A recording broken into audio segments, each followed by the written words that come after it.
Diálogos con la ciencia.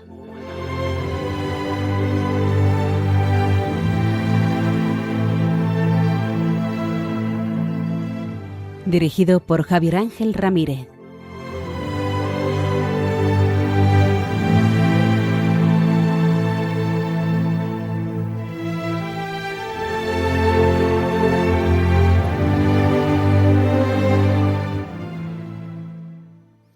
Buenas noches.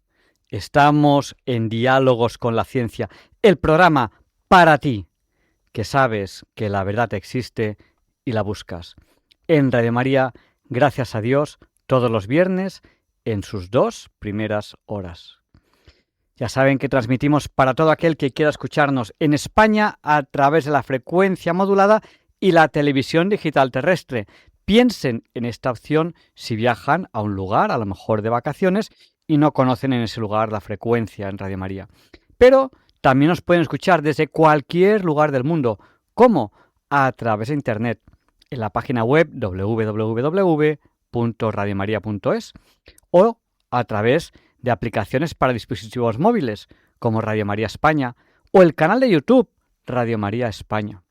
Así que no tienen excusa en estos programas especiales de verano. Especiales como fue el programa de la semana pasada, en el cual hablamos de terremotos. Y hubo un aviso muy importante. ¿Habrá un terremoto o puede haber dentro de poco un gran terremoto en España? Pues de eso hablamos la semana pasada. Si se lo perdieron, no duden en verlo en el podcast. Simplemente ponen en cualquier buscador Diálogos con la Ciencia, podcast, y ahí lo tienen, el programa sobre terremotos. Como fue uno de los programas más escuchados de nuestra historia, pues hoy vamos a hablar de geología. ¿Y de qué vamos a hablar? De algo que les va a sorprender.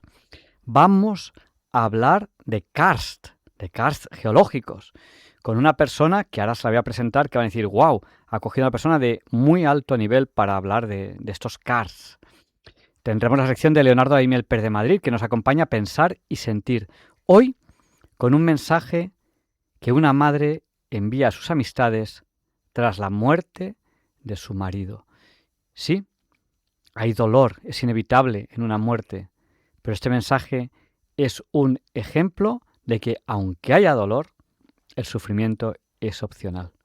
Luis Antequera presenta la sección de Historia de Diálogos con la Ciencia, porque hoy, que ya es día 10 de julio en la península ibérica, todavía 9 de julio en el paraíso canario, no es un día cualquiera.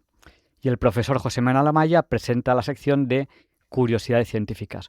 Ustedes podrán participar, lo saben bien, después de la entrevista a través del teléfono.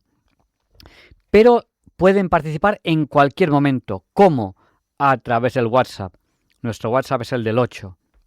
8 por 8 es 64. Nuestro WhatsApp es el 64 9 8888 71. Sí, son 4 8 y 7 y 1 también es 8. Se lo repito, por si no tienen a la mano papel o bolígrafo. 64 9 8888 71. Y vamos a ir enseguida con la entrevista de la semana. Pero antes de pasar a la entrevista de la semana, quiero saludar a esas personas que ahora mismo nos están saludando a través de este WhatsApp, el 64 9 888871. Nos saluda, por ejemplo, Gema desde Guadalajara, Montserrat de Barcelona, Estrella de Salamanca, Montserrat de Zaragoza, John de Llodio, Antonio de Casariche en Sevilla, Jesús de Badajoz, Carmen de Villanueva de Alcardete, que está en Toledo, Lourdes, que no sé dónde estás, Lourdes, pero abrazo fuerte, Charo de Algeciras, Conchi de Cuart de Poblet en Valencia, Josefina de Ponferrada, Paloma de Madrid, Fuensanta de Menorca, Arturo de Valencia, Nandi, no sé de dónde eres, Nandi, y además aquí me pone esperando mensaje, debe ir un poquito lento hoy esto del WhatsApp, María José de Huesca, Inmaculada, que está en Gandía, Freddy, no sé dónde estás, pero abrazo fuerte, Salvador de Mallorca, María Reyes de Marbella, Gema de Sanlúcar de Barrameda, María Jesús de Camirreal, en Madrid, Silvia de Salamanca, Pedro de Cieza, María Dolores de Madrid, Ana y Rafa de Grazalema, Mercedes de Ceuta, no sé si es Mercedes o María Mercedes, Antonio de Galapagar, Eusebio de Madrid, Patricia de Jesús, no sé si me has puesto dónde estás, porque aquí me pone también esperando mensaje. Hoy me está yendo especialmente mal el WhatsApp. Emilia de Alicante, no sé si también está Manuel en Alicante. Mercedes de Ceuta, José de Carranque, Santiago de Navalcarnero, Conchi de Barcelona, María Rosario, que no sé dónde estás, pero hace fuerte, Luis de Sevilla, José de Alboraya, Mila de Madrid, Rodrigo de Miranda de Ebro, María Isabel y José de... no estoy muy seguro. Carmen de Valencia, Giovanna de Quito, Ecuador, abrazo fuerte al otro lugar del charco, al otro lado del charco, en esa que también es España, porque España somos todos los de origen hispano, queramos o no, y eso es muy bonito porque nos une algo muy fuerte, que puede ser la fe, pero en cualquier caso es la hispanidad. A mí no me gusta mucho decir latinos, en el fondo somos hispanos, no somos latinos. Carmen de Cáceres, Ana de Málaga, Carlos de Buenos Aires, Argentina, abrazo fuerte, Argentina. El otro día estabais en Barcelona celebrando que habíais ganado el partido y estaba justo yo ahí, que celebraron en el Arco del Triunfo y pasaba yo por ahí.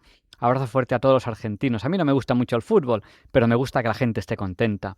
Consuelo de Badajoz, Clara de Madrid, Maribel y Sara de Cartagena, Juan Antonio de Miranda de Ebro, Alfonso María de Bilbao, Paqui de Grazalema, Alfonso de Madrid, Alicia de Huelva, Mariano de Ricote en Murcia, Cristian de Almendres, Raquel de Vitoria, Alfonso de Madrid, José Emilio de Málaga, ya es la hora Bond, tenemos que empezar, José Luis de Madrid, Antonio de Tenerife, Paco de Madrid, María Victoria de Córdoba, Ana Rosa de Madrid, Francisco Javier de Fuenlabrada, Íñigo de Valladolid, Neri de Madrid, Karen de Chile, abrazo fuerte a Chile, al otro lado del océano, David de México, Merche de Zaragoza, Luis de Córdoba, Mercedes, que no sé dónde estás, Manu de Bilbao, de Castellón, no sé ahora mismo quién eres, Ana Carmen y Benigno, también de Castellón, Francisco de Madrid,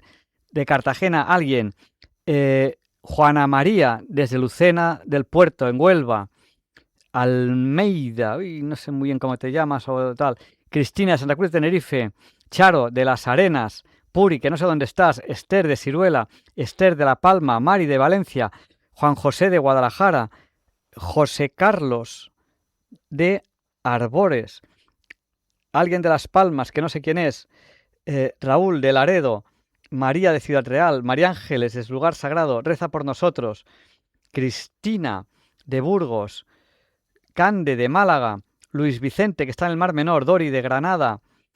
Tengo muchísima gente todavía pendiente por aquí. Mira, ya los que quedáis os voy a saludar después de la entrevista porque ya son casi 10 y no podemos esperar más porque hoy tenemos una entrevista que os va a apasionar. Allá vamos con ella.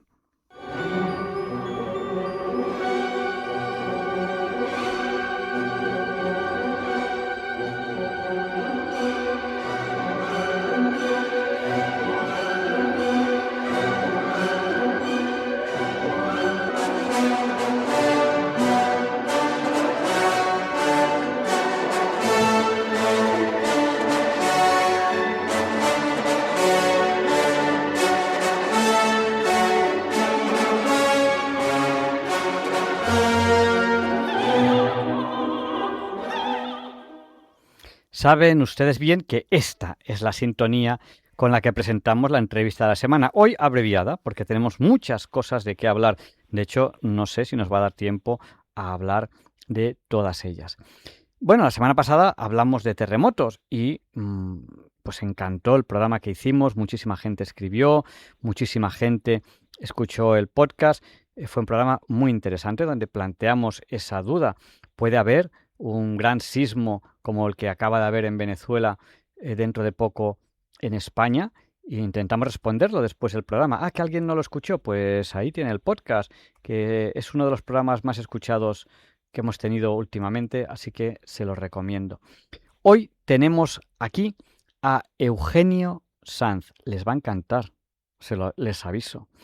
Él es ingeniero de caminos, canales y puertos, doctor en ciencias geológicas, catedrático de geología e hidrogeología en la Escuela Técnica Superior de Ingenieros de Caminos, Canales y Puertos de la Universidad Politécnica de Madrid, director del Grupo de Investigación de Geología aplicada a la Ingeniería Civil. Es padre de 7 hijos y con él vamos a hablar de karst y también de hidrogeología kárstica en España. Buenas noches, Eugenio. Buenas noches. Ante todo, muchas gracias y es un honor participar en este programa y en esta emisora. Bueno, para mí es un honor, en primer lugar, ser tu amigo y ahora que he leído tu currículum, que no lo sabía todo, bueno, muy resumido, tengo gran envidia de una cosa que pones en el currículum. Padre de 7 hijos. Yo no sabía que tenías 7. Muchas felicidades. Sí. Yo quería 7 y de momento voy por 4. Ya. Pues nada, pero ya son mayorcitos, ¿eh? Sí. Soy padre de 7 hijos y 5 nietos. Bueno. No soy ingeniero de caminos, ¿eh? Es que has dicho que soy ingeniero, soy doctor en ciencias geológicas. Ah, sí, bueno. Sí. Pues nada. Bueno, pero llevo mucho tiempo en la escuela de caminos y estoy muy integrado. Cualquier día te hacen honoris causa. Eso. A ver, tenemos, claro, cuando hablamos de geología kárstica, tenemos que hablar de 1000 cosas, de atapuerca, de sismicidad, de inundaciones, de trasvases de un lado a otro. Hay mucho de qué hablar. Quizás, antes de hablar de todos esos temas, que son muchísimos, convendría explicar un poquito a nuestros oyentes qué es un karst. Porque claro, yo soy ingeniero de minas, hay algún geólogo, sabe un poco de qué estamos hablando, pero sí, a lo mejor hay mucha gente que no sabe qué es esto de un karst y por qué tiene. Pues, luego veremos por qué tiene que ver con la sismicidad, con la hidrogeología, eso lo veremos después. ¿Qué es esto de un karst? Sí, un karst es un territorio que tiene un relieve peculiar que por ejemplo, externamente se llaman formas exokársticas, pues tiene dolinas, depresiones cerradas o cuasi cerradas, valles incluso cerrados, donde el drenaje no corre a través de ríos hacia superficiales, sino que se infiltra, ubalas, lapiaces, que son formas menores de quebradas, donde se aumenta mucho la infiltración también, ¿no? Y luego internamente, pues lo que se llama el endokarst, donde predominan las simas en desarrollo vertical predominantemente y las cuevas con desarrollo horizontal, ¿no? Uh-huh. Entonces, es un relieve peculiar, pero quizá desde el punto de vista hidráulico, hidrogeológico, es que la hidrografía es singular también porque el drenaje predominante subterráneo, el drenaje subterráneo puede ser muy importante, ¿no? Y puede ser el predominante. Uh-huh. Entonces, estamos hablando de calizas y dolomías, por un lado, que son solubles al agua. El agua disuelve. Se dice que se necesitan como 50.000 años para que se desarrolle un acuífero kárstico, y eso también ocurre en las evaporitas, es decir, en los yesos, por ejemplo, donde se puede disolver de una manera muy rápida, en cuestión de años, incluso si son sales así como la halita, la thenardita, que hay en Madrid, por ejemplo, pues en cuestión de semanas, etcétera, ¿no? Uh-huh. Entonces, en España, pues un 30% de la superficie está ocupado por calizas, es la España calcárea, ¿no? Y un 10% aproximadamente hay formaciones geológicas yesíferas. Uh-huh. La importancia práctica es importante porque gran parte de los recursos hidráulicos subterráneos de España están en los acuíferos kársticos y otros en acuíferos detríticos, y por ejemplo pues también hay fugas o filtraciones en embalses. En España pues hay construidos 1.400 grandes presas y unas 300 o por ahí pues estarán emplazadas en embalse o encerradas en karst, ¿no? Las cerradas son los lugares donde se emplaza la presa, ¿no? Uh-huh. Y eso desde el punto de vista, pues claro, de ingeniería civil, ¿no? Pero gran parte de los yacimientos petrolíferos están en antiguos karst, yacimientos minerales, ¿no? Etcétera. Pues Eso sería una visión así rápida de lo que es yo, el karst. yo he apuntado, porque yo cuando estoy aquí en la radio me encanta tomar apuntes. Y además, como este es un tema que conozco un poquito, yo no soy experto en cars, pero bueno, algo de geología he estudiado. Me encanta repasar cuando hablo con gente como tú eres experto en cars, estás muy centrado en ese tema, y entonces tomo mis notas. Entonces, yo he tomado unos apuntes que son rocas que se pueden disolver, como Ujú, yesos, calizas. Dolomía es algo parecido a una caliza. Has hablado de ujú. sales. Cuando has mencionado alita es la sal común, pero hay muchos tipos Eso de es, sales, hay silvinita, carnalita, eso hay es. muchos tipos de sales, o sea, piedras que se pueden disolver que van formando una retícula de cavernas, que le has dado varios nombres, y luego has Sí, hablado de que a veces se forman grandes cuevas horizontales o verticales y que cuando son verticales se llaman simas. sí. He tomado este resumen. Sí, además es curioso, pero las cimas son verticales, parece una perogrullada, pero dice, bueno, si se hace un estudio estadístico y se ve cuál es el ángulo de inclinación de las cimas, pues suelen ser verticales, no son de 80 grados ni de 45 grados, sino verticales. Y las cuevas, aunque aparezcan en diferentes pisos o niveles dentro de lo que es un macizo kárstico, suelen ser subhorizontales, ¿no?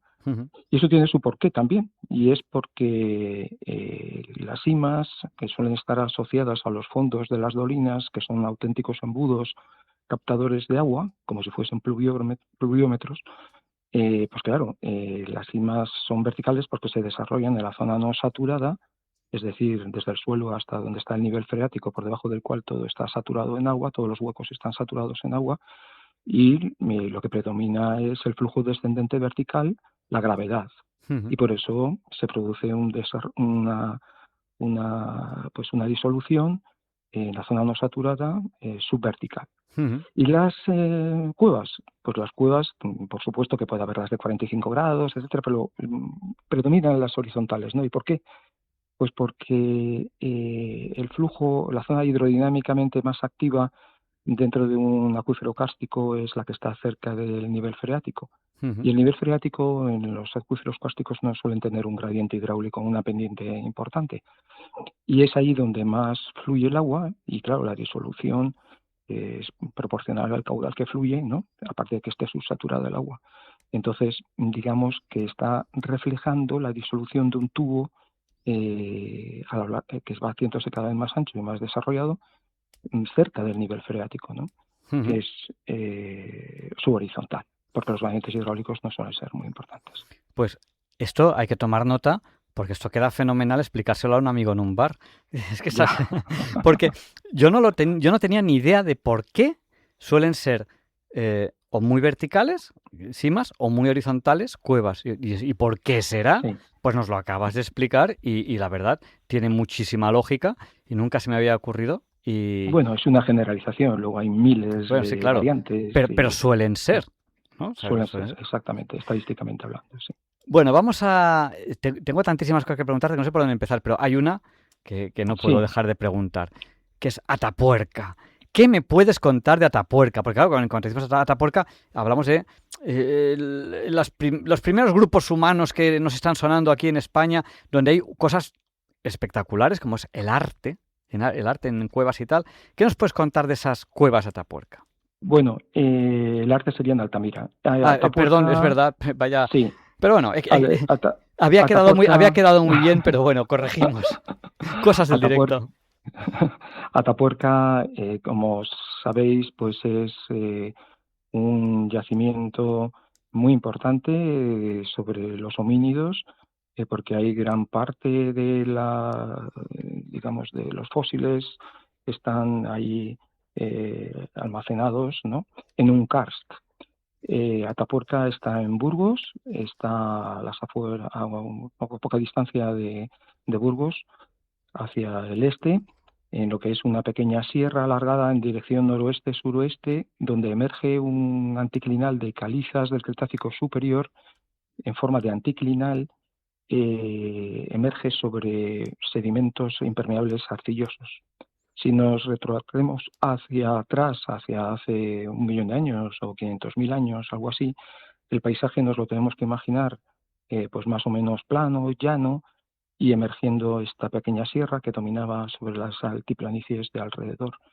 Y estas calizas son un acuífero, y al ser un acuífero que estaba situado en la cota de menor altitud, de menos cota, es ahí donde la zona de recarga, que la tenía más situada hacia el este, este acuífero después se sumergía bajo este terciario arcilloso y emergía ahí en Atapuerca, originando un manantial que era el nacimiento del río Pico, que actualmente es un arroyo, su paralelo al río Arlanzón, que va más hacia el sur. Claro, ¿dónde están los animales? Donde hay agua. Donde hay agua. Entonces, estos homínidos, que sobre todo eran carroñeros, pues estaban ahí cerca de donde estaban el resto de los animales a lo largo del río, del nacimiento, porque hay un desarrollo de cuevas en todo este anticlinal de unos 3 kilómetros, que es donde están los famosos yacimientos, porque son restos de porque vivían dentro, es decir, también hacían de habitación, pero también hacían de caza de arrastre, y ahí se han conservado. Es decir, primero, están en sitios donde hay agua, y entonces hay una gran densidad de homínidos, y se han conservado porque al ser arrastrados los huesos o vivir dentro de las cuevas, se han conservado ahí bien, mientras que en el resto de las orillas del río pues habría también muchos animales, pero claro, todo eso ha sido erosionado y los huesos se han hecho fosfatina por la meteorización. Digamos que es un auténtico reservorio digamos, un cementerio, ¿no? Natural. Y bueno, y después ya cuando vino la erosión del Cuaternario hace 4 o 5 millones de años, se conectó el río Duero, porque el Arlanzón es afluente del Duero, con el mar. Entonces hubo un rebajamiento del nivel y el Arlanzón se hizo más importante, se excavó más y hizo que ese anticlinal, el flujo del agua subterránea, fuera hacia el Arlanzón, que es donde actualmente expulsa el agua, este anticlinal, y dejase en seco la zona del río Pico, que está ahora en alto, ¿no?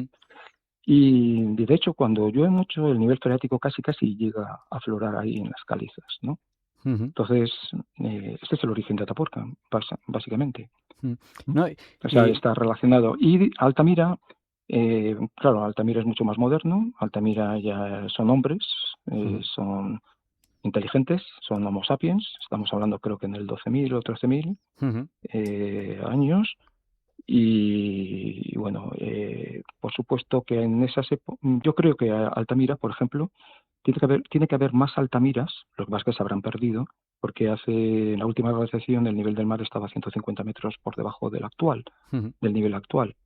Y como entonces estos hombres pululeaban por todo lo que era la costa, porque era un clima más benigno, pues estarían también en cuevas que ahora mismo han quedado sumergidas y que probablemente pues tendrían pinturas rupestres también, pero que no queda ninguna. Había que hacer espeleobuceo para encontrarlas, ¿no? Pero vamos, seguramente están alteradísimas, vamos, que no se conservan, ¿no? Claro, Bueno, aunque los pigmentos se habrán perdido. Claro, sí. Pero bueno, este casi seguro que hubo muchos Altamiras ahí debajo del agua, ¿no?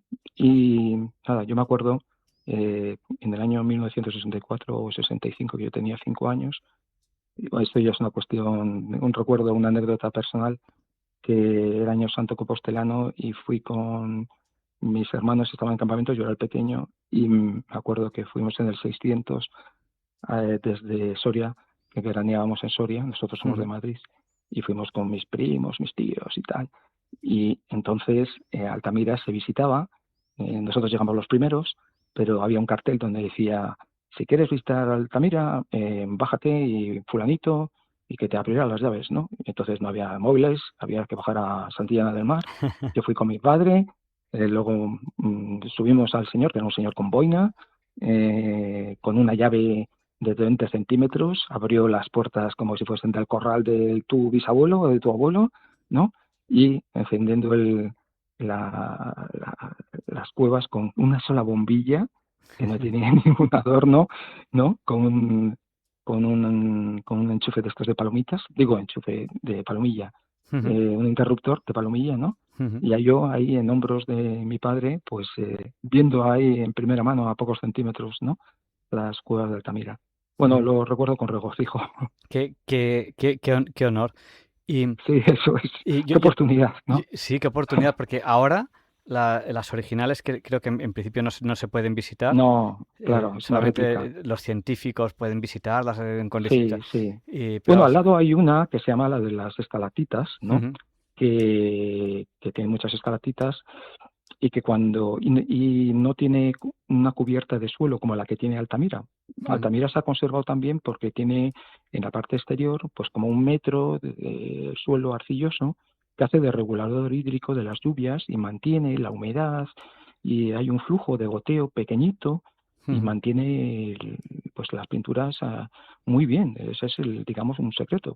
ujú, Mientras que a pocos metros, cuando llueve, pues llueve bajo la tierra, porque la reacción ante las lluvias en la cueva de las estalactitas, que así se llama, pues ujú, es, vamos, inmediato casi, ¿no? A las horas o al día siguiente, ¿no? ujú. Sí, sí. Cuando has hablado Nosotros hicimos una publicación sobre esto, sobre un modelo matemático de precipitación de escorrentía, donde simulábamos ese flujo. Ujú. Eh, yo también te voy a contar una anécdota. Creo que hay mucho karst en Picos de Europa. No sé si es Bueno, que... picos de Europa es el Himalaya de las cimas Ujú, de la espeleología. No sé si lo saben los digo telespectadores, los radioespectadores. Eh, un,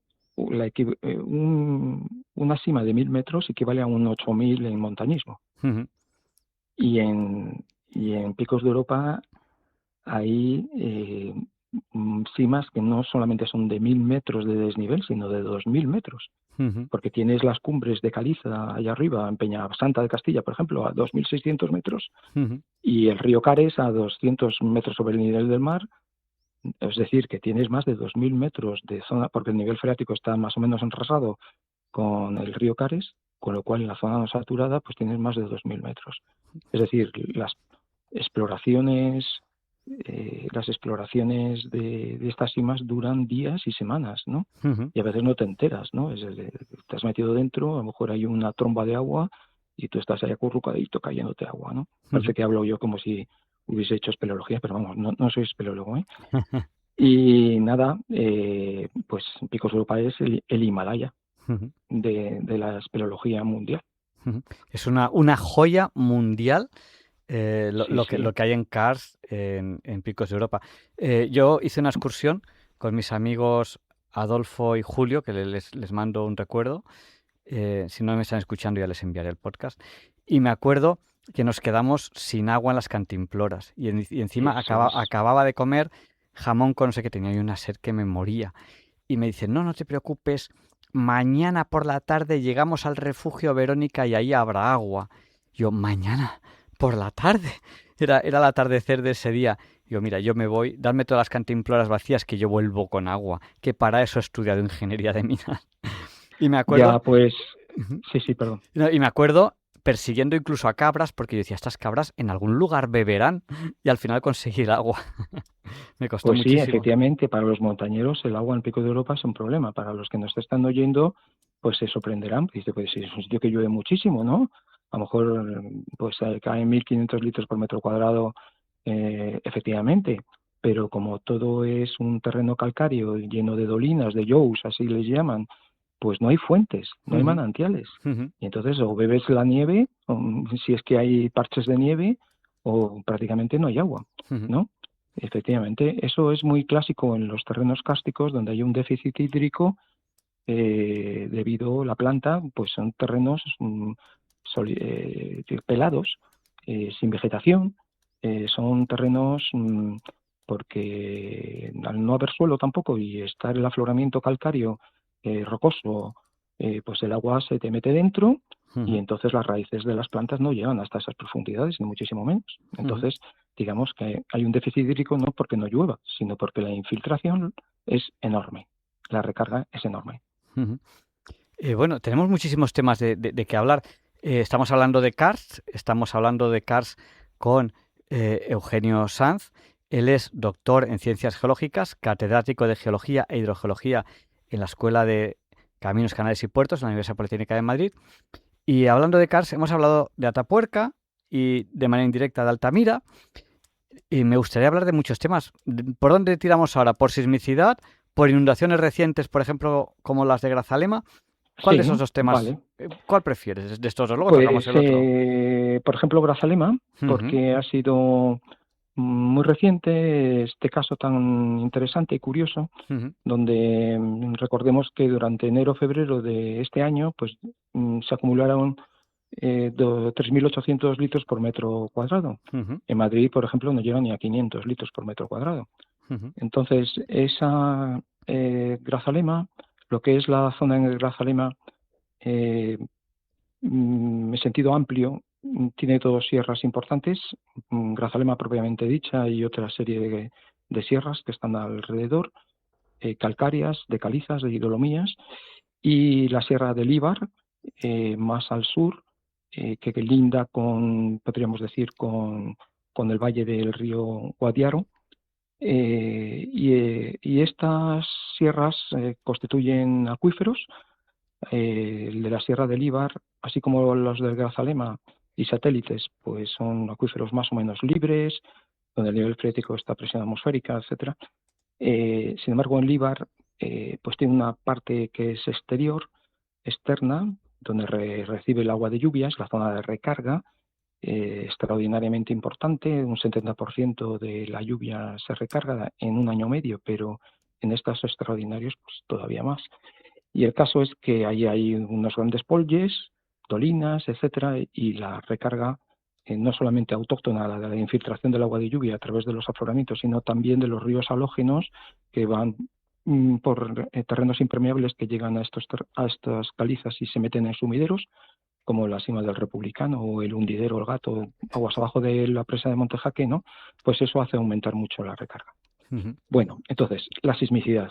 Ha habido 350 pequeños terremotos ujú, en todo lo que es el valle del río Guadiaro y en la Sierra del Íbar, tanto en la parte de libre como en la parte confinada, porque este acuífero hunde sus raíces por debajo del flis cretácico, es decir, de materiales impermeables y terciarios, paleógenos, por debajo. Y luego expulsa el agua en el Charco del Moro, un gran manantial a 8 kilómetros, en la Cueva del Gato, más al norte, Benauján y en Jimera del Ibar también, ¿no? Esas son las descargas. Entonces, nosotros estamos convencidos de que la sismicidad está asociada a todas estas lluvias.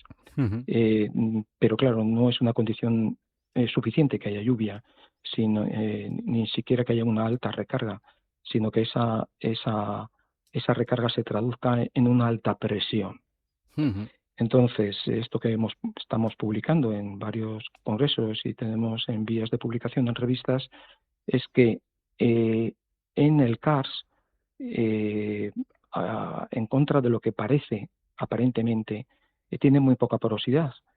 Los macizos cársticos tienen poca porosidad, no suele llegar al 5%. Claro, todos nos hemos metido en una cueva, turística por lo menos, ¿no? Y nos parece que son salones gigantescos, como teatros, pero en realidad todo eso cubica poco, cubica poco. Y sin embargo tienen una alta capacidad de recarga, como he dicho antes. Entonces, alta capacidad de recarga, le entra mucha agua, pero tiene poca capacidad de almacenamiento. Por lo tanto, sube el nivel mucho, sube el nivel freático mucho y muy rápidamente.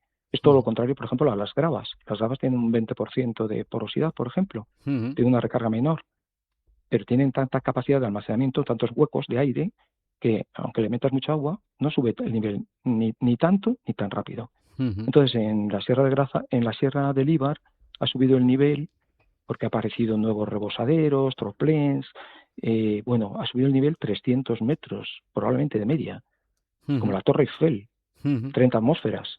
Es decir, la presión ha sido muy grande. En poco tiempo ha provocado una gran presión. ¿Y la presión cómo se ha transmitido? Pues a través de lo que se llama la difusividad, eh, que es la más o menos facilidad de transmisión de la presión, lo cual está muy condicionado si el acuífero es confinado o libre.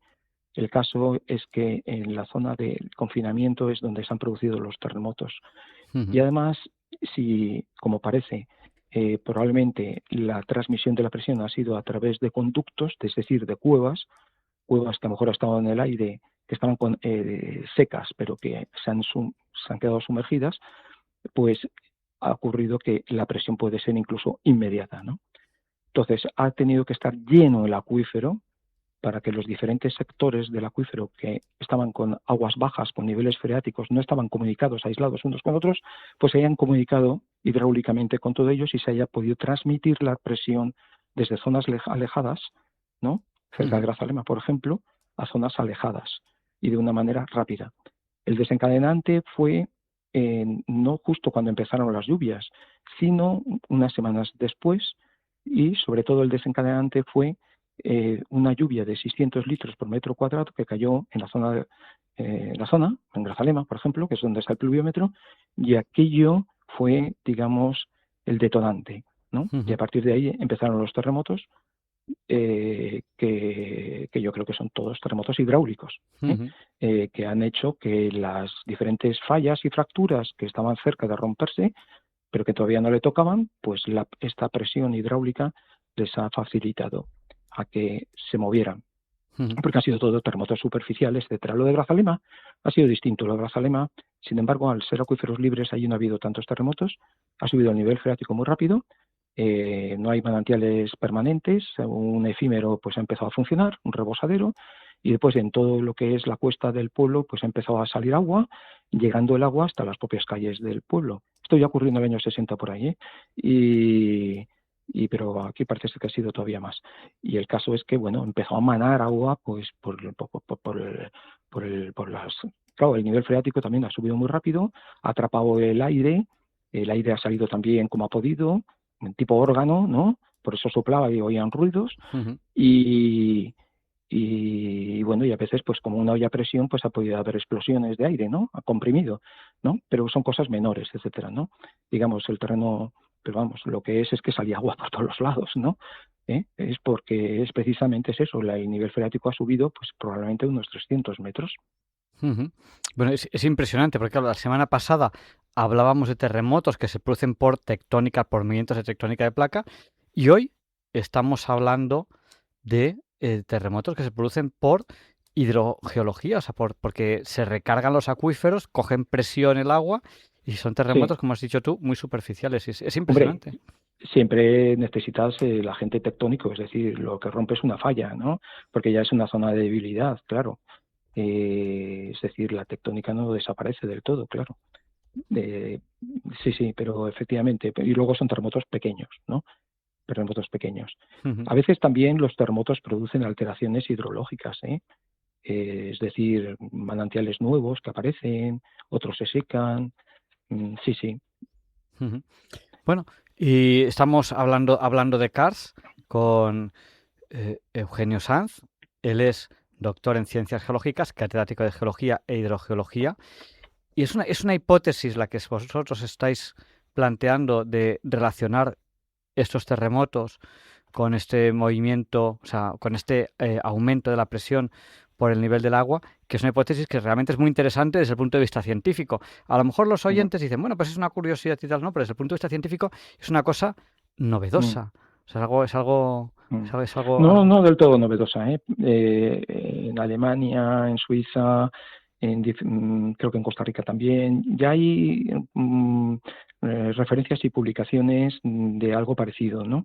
Pero hay muy pocos casos, en parte porque, claro, son casos singulares, porque también las lluvias que están ocurriendo son singulares, extremas, ¿no?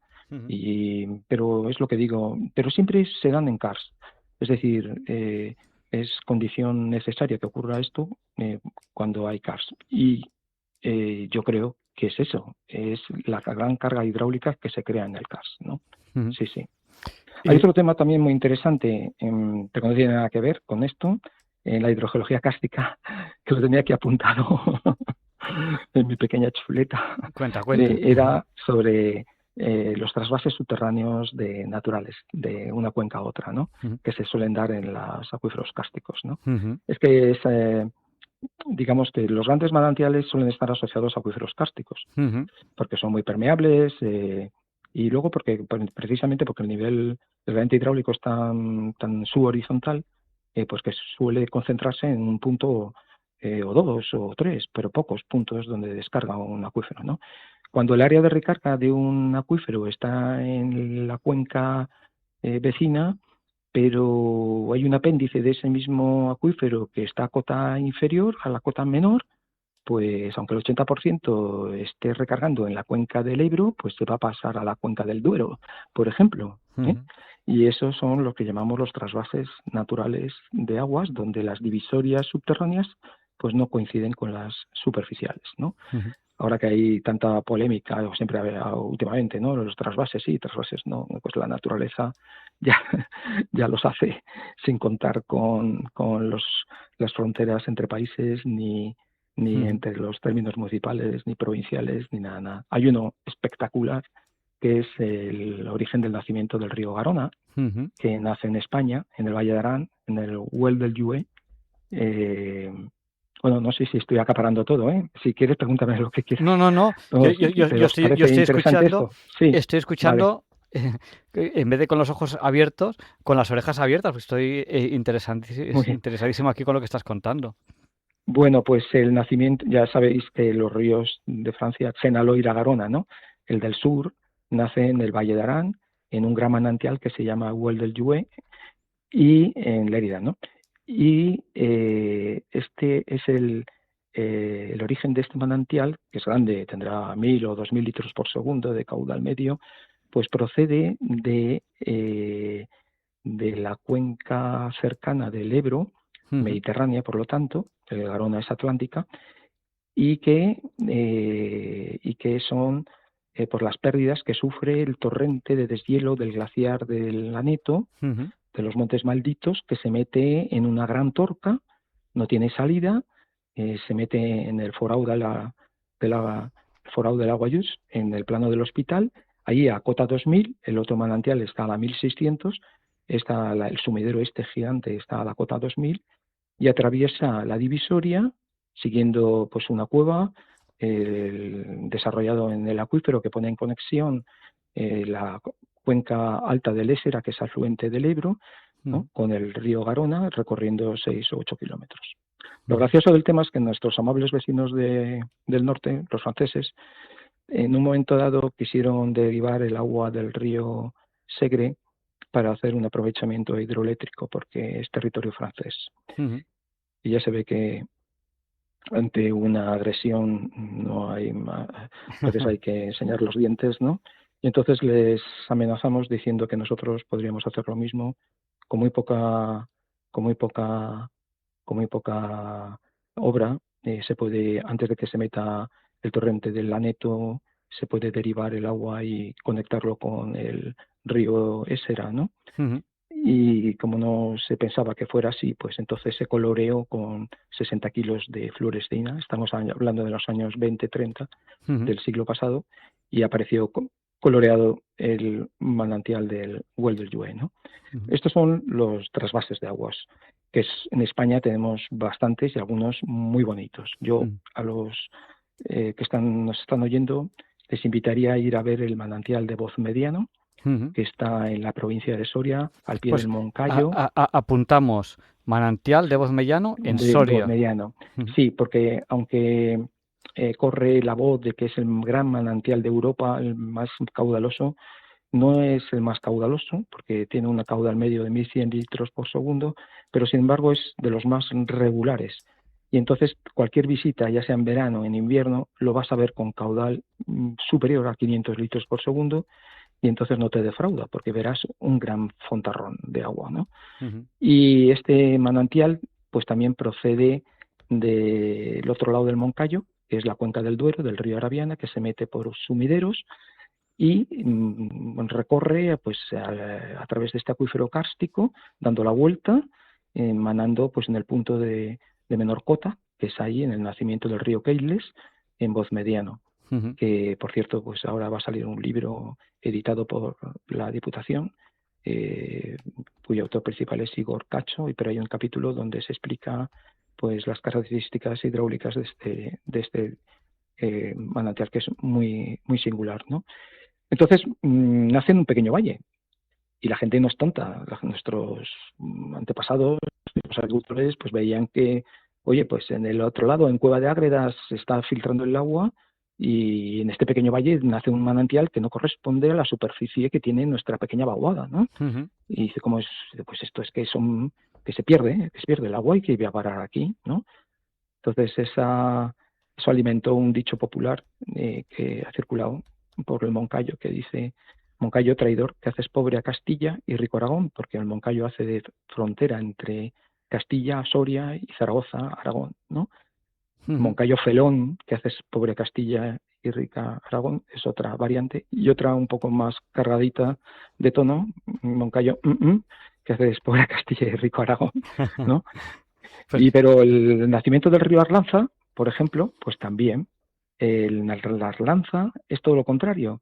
Nace en la vertiente del Ebro, de ujú. los Picos de Urbión, y salta a la divisoria también, el acuífero, hasta la cota 1400, desde la 1900, y ahí es donde descarga. Un Ujú. manantial muy bonito también, que es precioso, que se llama la Fuente Sanza, que nace en Quintanar de la Sierra, en Burgos. Ujú. Bueno, Cella, por ejemplo, el nacimiento del río Giloca, pues es otro trasvase del Turia. Y ahora se ha descubierto el de Alhama de Aragón, es Ujú. decir, los principales manantiales termales de España, que están en Zaragoza, en Jaraba y en Alhama, pues proceden también de las filtraciones del Alto Duero, del Ujú. río, sobre todo del río Rituerto, que está en Soria. Ujú. Bueno, pues esos son los trasvases.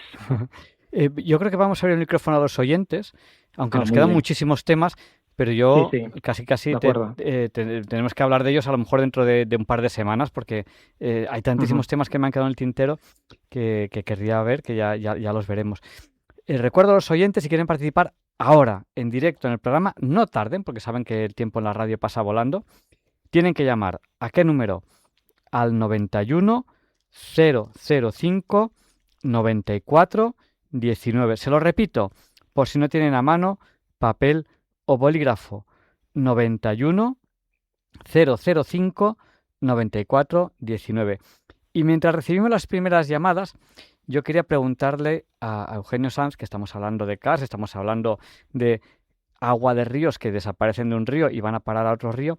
Le quería hablar sobre esto que se llama a veces de ojos de los ríos, que desaparecen en un lugar, aparecen en otro lugar. Se habla de ríos como por ejemplo el Guadiana, que desaparece y aparece. Mm. ¿Son temas cársticos esto? Sí, sí.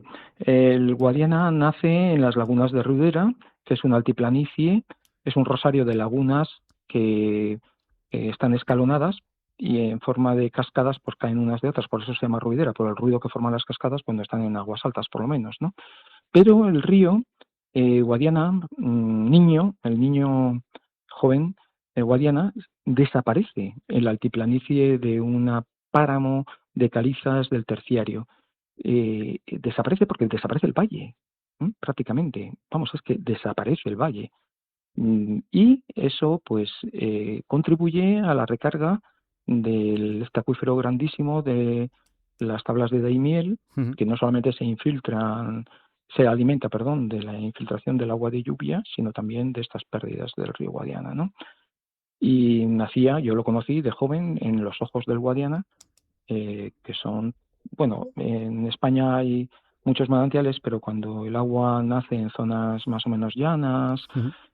pues de manera mansa, pues sale en forma de, pues eso, de pequeñas lagunitas, de Ujú. ojos, que son los de Eugenio, secano. vamos a dar paso a llamadas, Ah, que tenemos ya sí, un par de llamadas perfecto, aquí. muy bien, Vamos a dar encantado. paso a Almudena, que nos ha llamado desde Madrid al 91 005 94 19. Adelante, Almudena, el micrófono es tuyo y después se lo pasaremos a Mauro. Vale, Cuéntanos.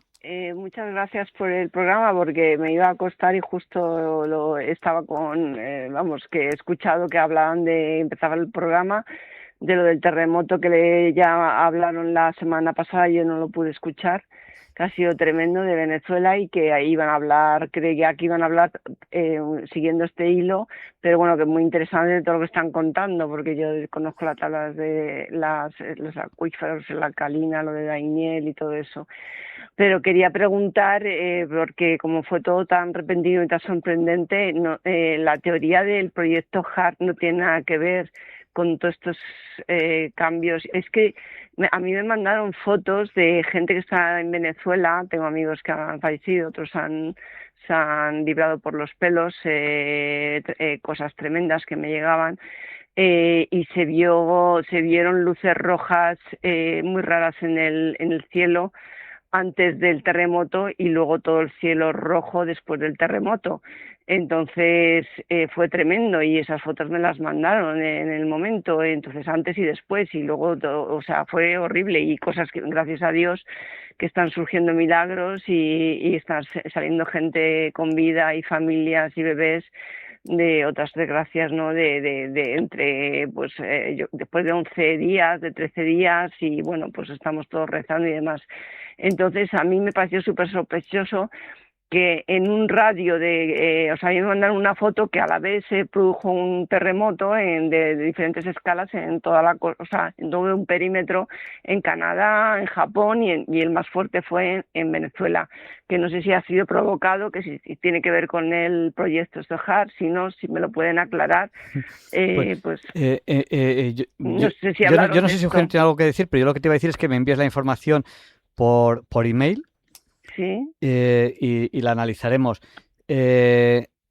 Con lo poquito que yo sé, Sí. todo esto me suena a ciencia ficción.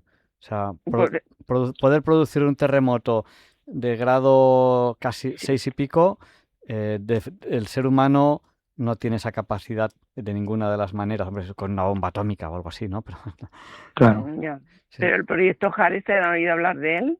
No, y me parece que es un tema que cae, o sea, que no son, yo no lo veo muy científico eso de poder producir un terremoto, ni proyecto HART, ni de otra, o sea, la cantidad de energía que tiene un terremoto Claro. cae completamente fuera de la capacidad humana, hombre, una bomba atómica. Hombre, Ya, la sismicidad inducida, la que puede provocar el fracking o, por ejemplo, la recarga de acuíferos termales, ¿no? O un embalse, puede llegar a una magnitud 4 o 5 en los primer llenado del embalse, por ejemplo, y los embalses también se calculan y se diseñan, para que puedan aguantar esos terremotos, ¿no? Uh-huh. Es decir, esa sería, digamos, la sismicidad, digamos, provocada por el hombre o de gases. Pero son terremotos muy superficiales. Sí, son terremotos. Y el caso de Venezuela es muy claro tectónico. que es tectónico, es de capas tectónicas, o sea, que no hay la menor duda. Hay que tener mucho cuidado, y ya es un aviso general aquí que de Diálogos con la Ciencia, hay que tener mucho cuidado con estas teorías conspiranoicas y tal, porque muchas de ellas están promovidas, incluso promovidas por gobiernos. Es decir, el terraplanismo en todas sus facetas está promovido por gobiernos. ¿Por qué está promovido por gobiernos? Por un tema muy sencillo, es cuando uno tiene una duda razonable sobre algo, es fácil señalarle, tú es que eres terraplanista, tú es que no crees que el hombre llegó a la luna, tú es que no crees, el hombre llegó a la luna, no hay duda, y se lo puede mostrar a quien quiera ahora. Sí. O sea, entonces, todas esas teorías de que el hombre no llegó a la luna, incluso de que la Tierra es plana, de que nos fumigan desde los aviones, todo esto, que es absurdo, está promovido por los gobiernos para poder llamarnos terraplanistas a los que dudamos de cosas que realmente son lógicas. Pues sí, pues muchas gracias, pero vamos que... Almudena, si me das información de todas maneras, yo prometo responder. Yo sí, porque, no sé, es que fue todo, o sea, yo tengo fotos reales y fue todo tan extraño. ¿Cómo sabes que son reales? Como lo de Valencia, porque gente de que estaba allí. Ya, pero ¿qué gente? O sea, hay que tener mucho cuidado con... Personas que estaban allí viviendo, sí, pero amigos. ¿qué amigos? O sea, bueno, ya claro. es un amigo. Yo de un amigo sí me fío. pero de Claro. una foto que me digan esta foto es de tal. No, de Pero bueno, amigos y de todas maneras, danos la información y la analizaremos.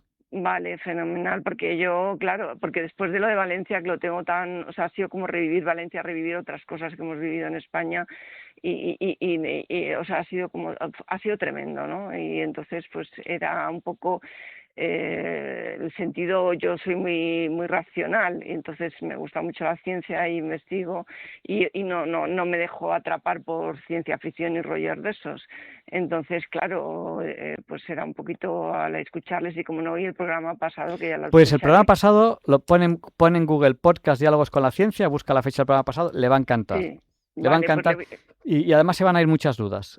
y le voy a mandar eso por email al Diálogos con a la este ciencia, programa. diálogosconlaciencia@radiomaria.es. Vale, muchas gracias, un abrazo. Un abrazo. Y Gracias. damos Adiós, paso, buenas noches. damos paso a Mauro, de la isla de La Palma. Adelante, Mauro, el micrófono es suyo. Buenas noches, Javier Ángel. Buenas noches, Eugenio Sam. Bueno, cada día se aprende Buenas algo noches. nuevo. En este caso, no sabía yo que la ideología cárstica pues producía sismos o terremotos por rotura. O sea, no conocía yo bien esto.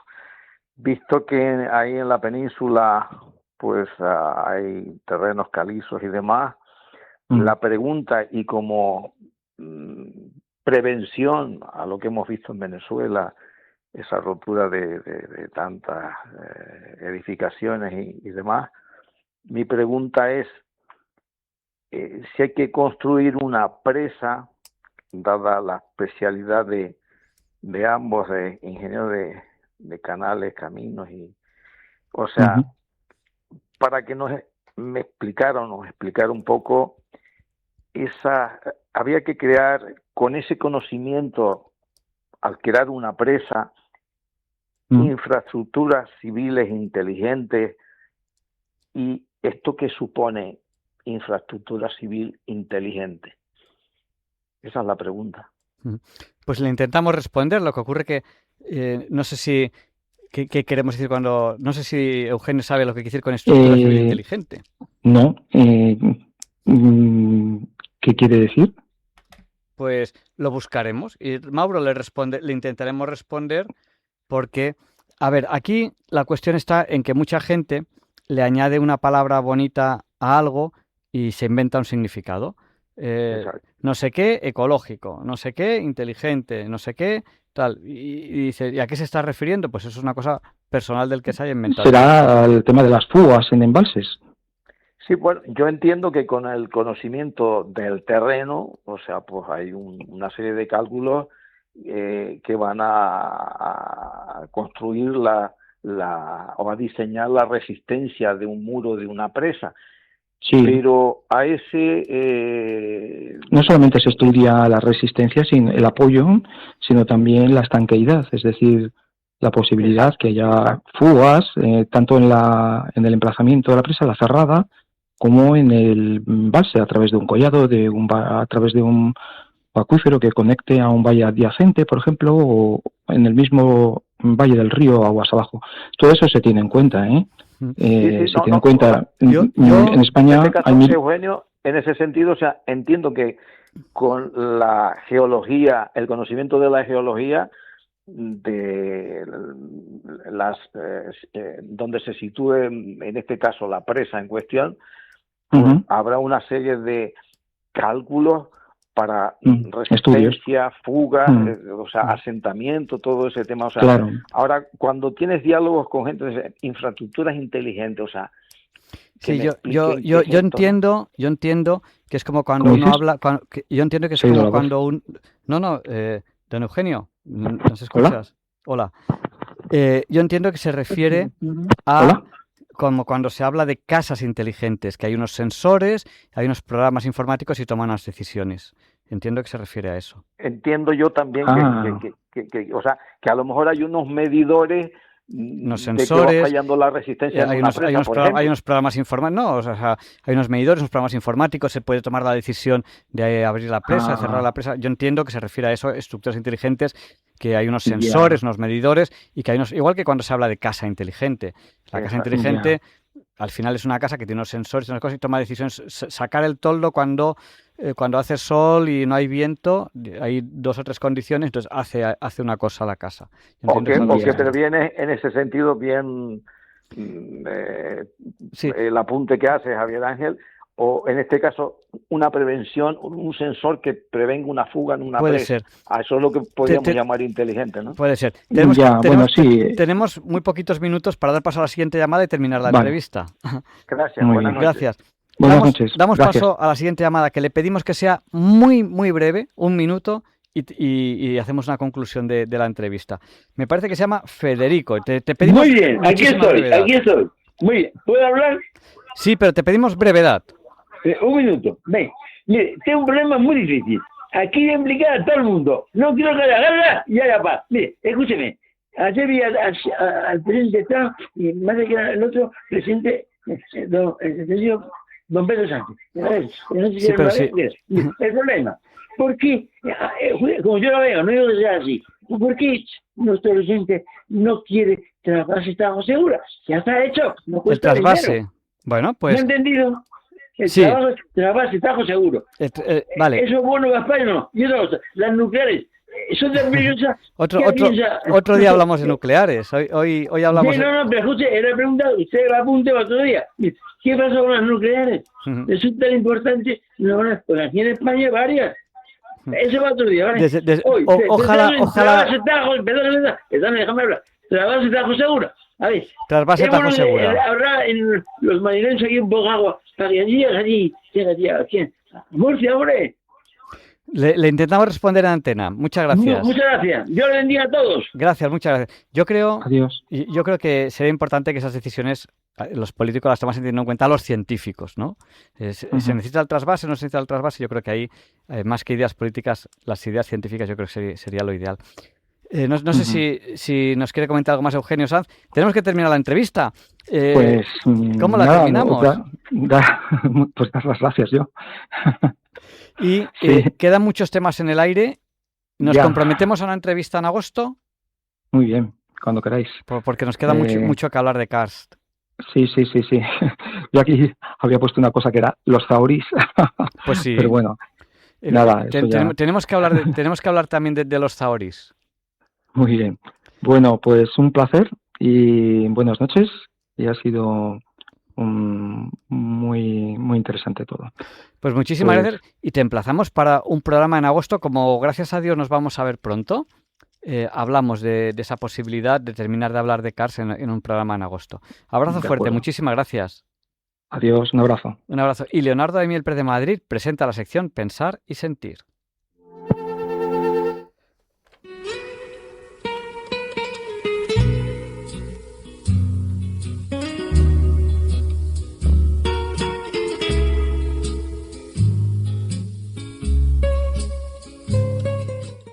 Buenas noches, queridos oyentes de Radio María. Les doy las gracias nuevamente por estar ahí al otro lado de la radio y les saludo muy cordialmente. ¿Se han preguntado alguna vez por qué las personas percibimos el dolor emocional de manera tan distinta unos de otros? Realmente la percepción del dolor emocional es una experiencia completamente subjetiva.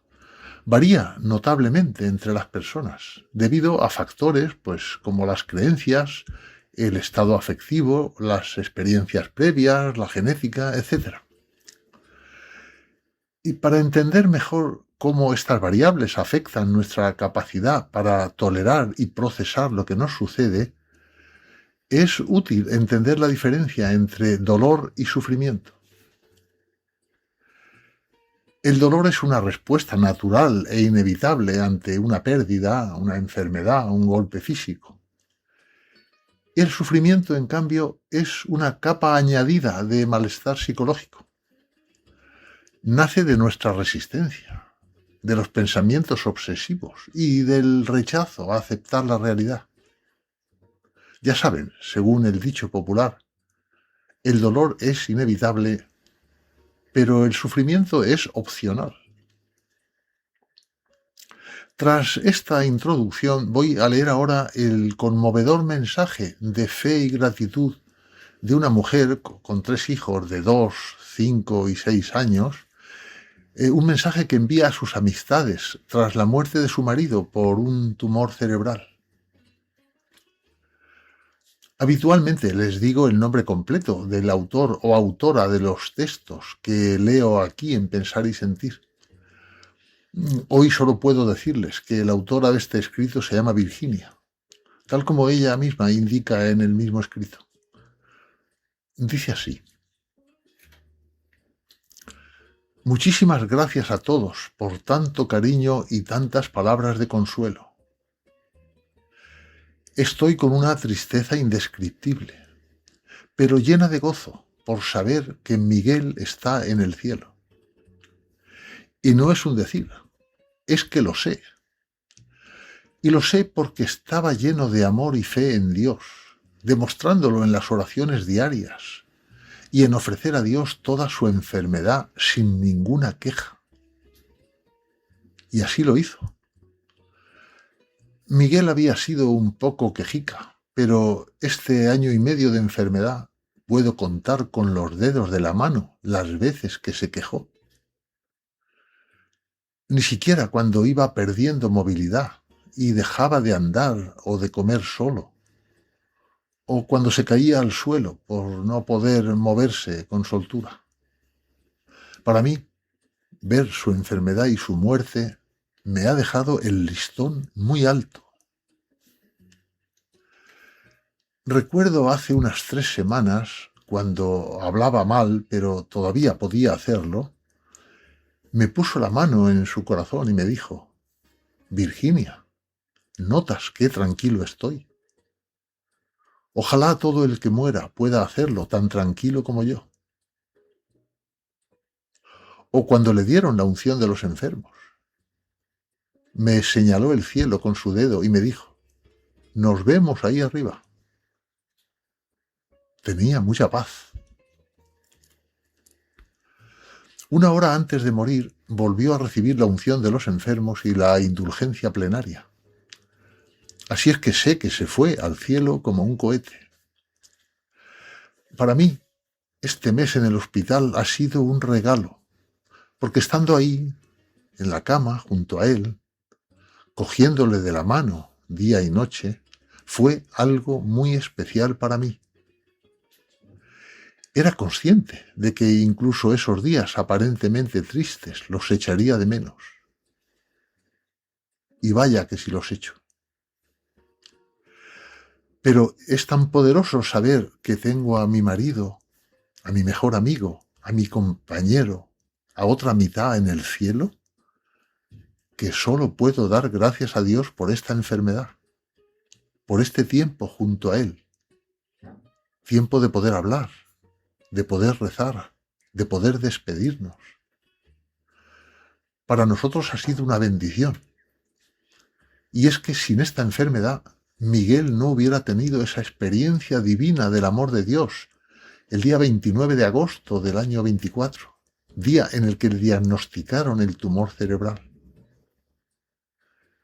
Y sin esa experiencia, nuestra vida hubiera seguido como siempre, y no estaríamos de esta manera junto a Jesús y la Virgen María, y por lo tanto su muerte no hubiera sido igual. Me acordaré siempre de lo que él decía. Dios tiene un sentido del humor muy particular y me ha dado el mejor de los regalos envuelto en forma de tumor. Ha sido algo muy tranquilizador haber presenciado su muerte, poderle susurrar al oído durante las horas previas palabras de amor y de esperanza, mientras me abrazaba a él y le daba besos. Termina así este mensaje de Virginia a sus amistades. De nuevo, os doy las gracias por tanto que nos habéis regalado. Disfrutar de la vida, de vuestra familia, de todo lo que tenéis, incluso de lo malo, porque con el tiempo puede que lo echéis de menos. Y cuando os venga algo malo, seguid recordando. Tendremos toda una vida para preguntar y una eternidad para comprender. Os quiero. porque os habéis convertido en parte de mi familia.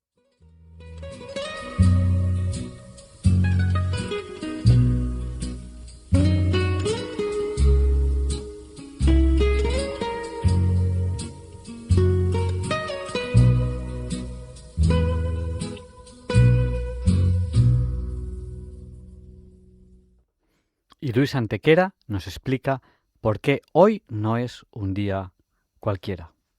It's a lovely day today, and whatever you've got to do, I'd be so happy to be doing it with you.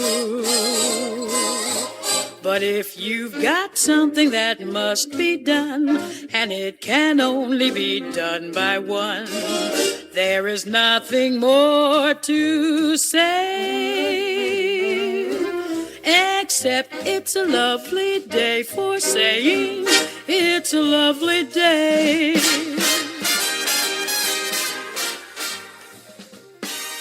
No, Javier Ángel, no, dilectos compañeros de Diálogos con la Ciencia, no, queridísimos oyentes de Radio María.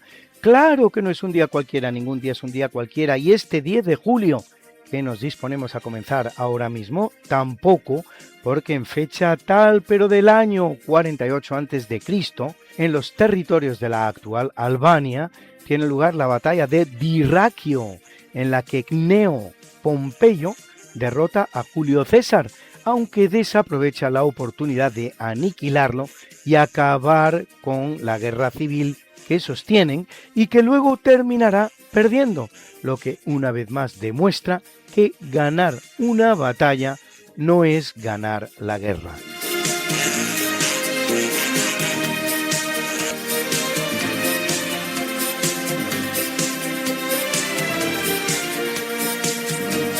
Corriendo el año de 988, en el marco de la guerra contra los vikingos que ocupan Irlanda, Malaquías el Grande, en irlandés, Mael Shnailmac Domnail, conquista el reino de Dublín, ciudad fundada por los vikingos en 841, siglo y medio antes, y cuyo nombre significa Laguna Negra en la lengua gaélica de los irlandeses.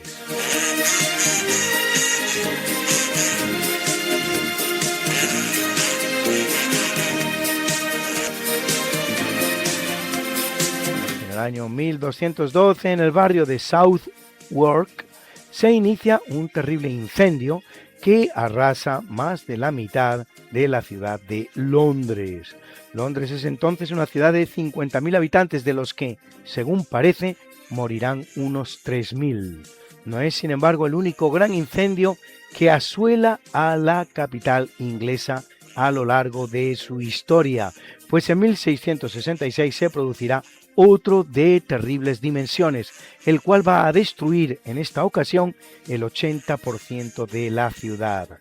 En plena efervescencia protestante en el país, y de parecida manera a como Nerón hiciera con los cristianos, en Londres se acusará del incendio a los católicos.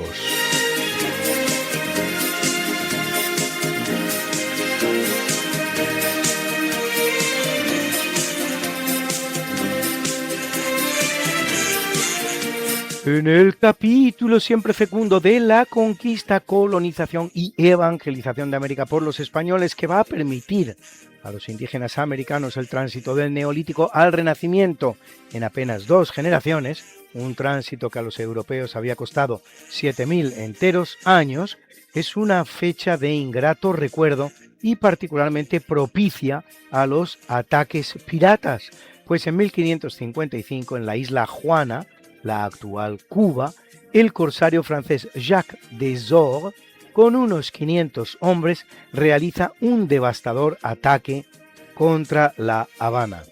No es el primero que sufre la isla, ya antes había pasado por uno en 1537 y otro en 1538, pero sí de una gravedad desconocida hasta entonces, lo que provocará que el nuevo gobernador Diego de Mazariegos se tome muy en serio la fortificación de la isla.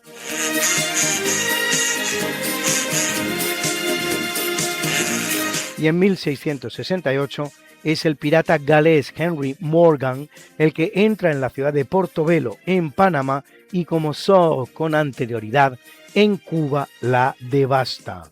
No será su único ataque contra el istmo panameño, pues en 1671 realiza otro contra los asentamientos de Panamá la Vieja y el Fuerte San Lorenzo.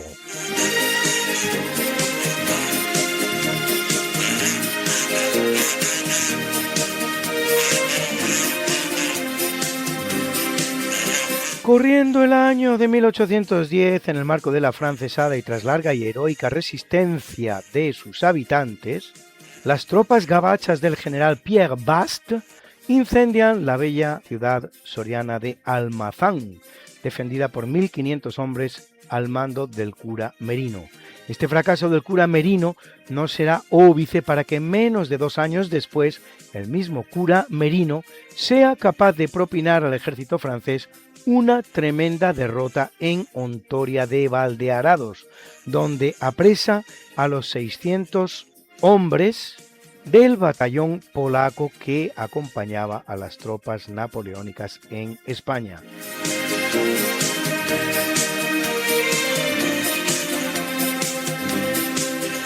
En el año 1925 nace la TASS, con 2 S, Agencia de Telégrafos de la Unión Soviética, que hace no tantos años era prácticamente la única fuente de noticias provenientes del oscuro escenario soviético, aunque fue cambiando de estructura progresivamente, y no digamos con la caída del telón de acero, todavía hoy se conoce con el nombre de ITAR-TASS.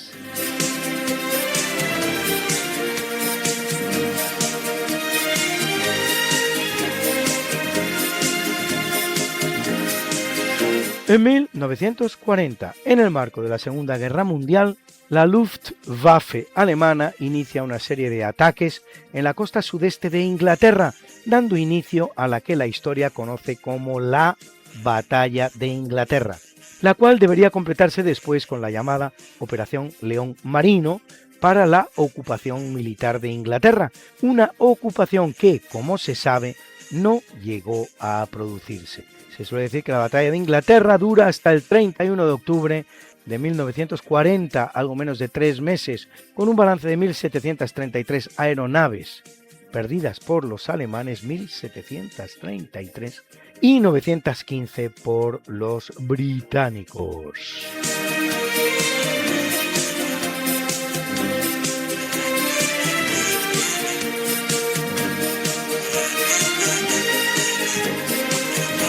En 1960, en el Parque de los Príncipes de París, tiene lugar la final de la primera Eurocopa, en la que la Unión Soviética vence a Yugoslavia por 2-1.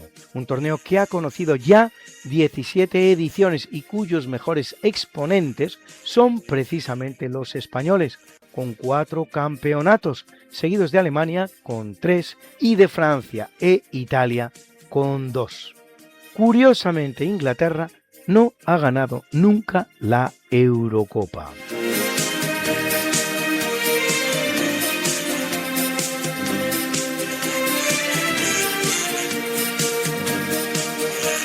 Corre el año de 1962 cuando la NASA lanza el Telstar 1, primer satélite de telecomunicaciones de la historia, que posibilita la transmisión directa de televisión y teléfono entre Estados Unidos, Europa y Japón.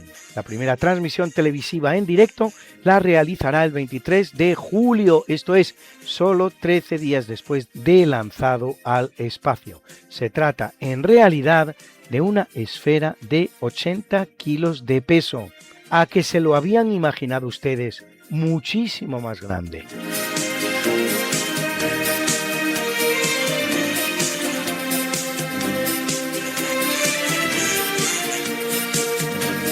En 1962, el presidente del gobierno y jefe del Estado español, Francisco Franco, presenta el que hace su 9º gabinete desde que en octubre de 1936 asumiera la jefatura de la nación, un gabinete que incorpora la novedad de los llamados ministros tecnócratas, es decir, ministros especializados cada uno de ellos en el ramo cuyo ministerio se le transfiere, los cuales van a propiciar un importantísimo crecimiento económico del país hasta convertirlo en solo 10 años en la 8ª potencia industrial del mundo.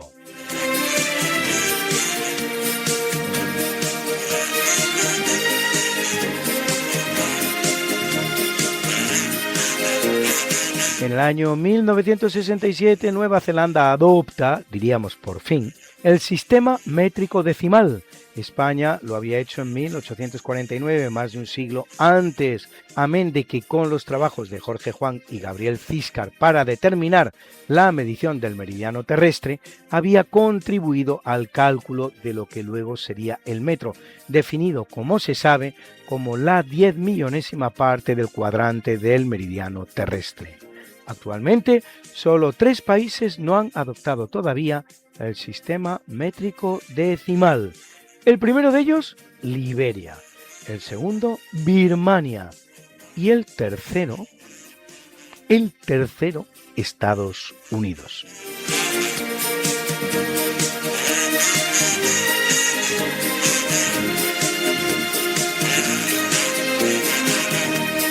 Por el año de 1977, todavía unos añitos antes de la inauguración oficial del cambio climático, cuando registra la ciudad de Atenas, capital de Grecia, la temperatura más alta en toda la historia del país, 48 grados centígrados.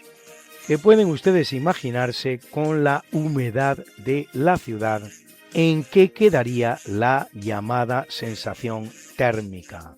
Más de 54 grados centígrados. Un verdadero infierno en tiempos en los que existiría en Atenas muy poquitos aparatos de aire acondicionado.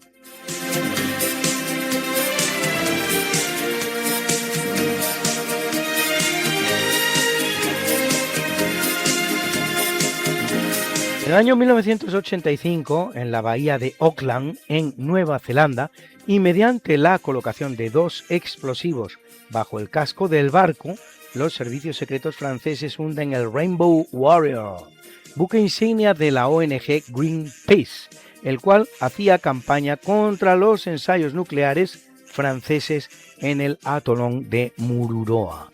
Se va a registrar incluso una víctima mortal, el fotógrafo portugués Fernando Pereira. La policía neozelandesa detendrá a varios agentes franceses y el buque será reflotado, pero ante la gravedad de los daños producidos se lo dejará de nuevo a merced del mar, convertido hoy en un arrecife artificial.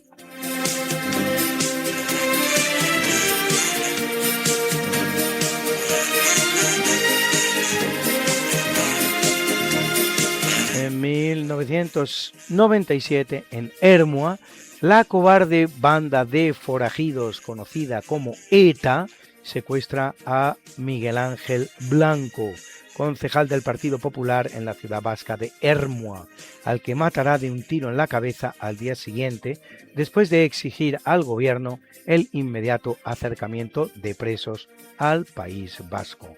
El asesinato dará lugar a una ola de protestas en toda España sin precedentes, caracterizada por pintarse los manifestantes las manos de blanco, en lo que no dejaba de haber un guiño al apellido del pobre concejal que pagó con su vida la barbarie separatista etarra. A 853 asesinatos asciende el balance de la ETA a lo largo del medio siglo que estuvo en activo, de los que 379, un 46% de los mismos, permanecen al día de hoy sin resolver, no sin juzgar, no sin condenar, no sin detener, sin resolver. Un lamentable balance que abochornaría a cualquier gobierno del mundo.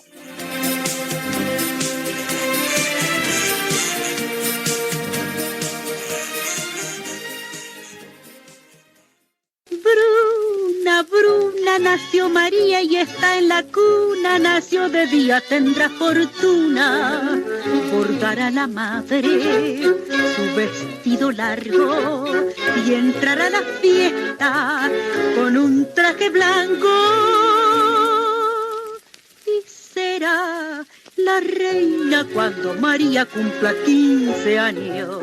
Te llamaremos Negra María, Negra María que abriste los ojos en carnaval. En el capítulo del natalicio nace en 1509 Jean Calvin, españolizado como Juan Calvino, teólogo protestante francés y padre del llamado calvinismo en su honor, una aplicación particularmente puritana de los principios del naciente protestantismo. En la ciudad suiza de Ginebra se alzará al gobierno poniendo en práctica un original sistema de tipo teocrático que pasa a la historia con el nombre de Consistorio de Ginebra, en cuya dirección estará desde 1541 hasta su muerte en 1564, 23 años nada menos, imponiendo un modo de vida muy austero y aburrido en el que se prohíben posadas y bailes y que sobre una población de 20.000 almas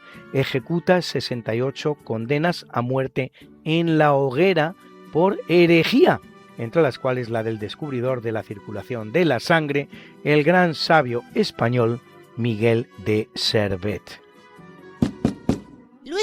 Luis. ¿Qué pasa, Mariate? ¿Les has recordado ya a nuestros oyentes lo de nuestro programa? Hija, qué susto. Pues no, la verdad. Pues hay que hacerlo, Luis. Pues sí, amigos, porque todos los jueves a la 1 de la mañana y muchos domingos a las 3 de la tarde, Mariate Aragonés, que es mi mujer y este servidor, estamos de nuevo con ustedes contándoles más y más historia. Pero historia de la buena, con mayúscula. En el programa Esta no es una semana cualquiera. Y con la mejor música. Mariate, ¿y los que no puedan escucharnos en directo? Siempre pueden entrar en el podcast del programa. Esta no es una semana cualquiera. Acuérdense, esta no es una semana cualquiera. Y escucharlo a la hora a la que más les guste escuchar la radio. Pues ya lo saben, amigos, esta no es una semana cualquiera. Con Mariate Aragonés y Luis Antequera. La historia como es. Y no como nos gustaría que fuera.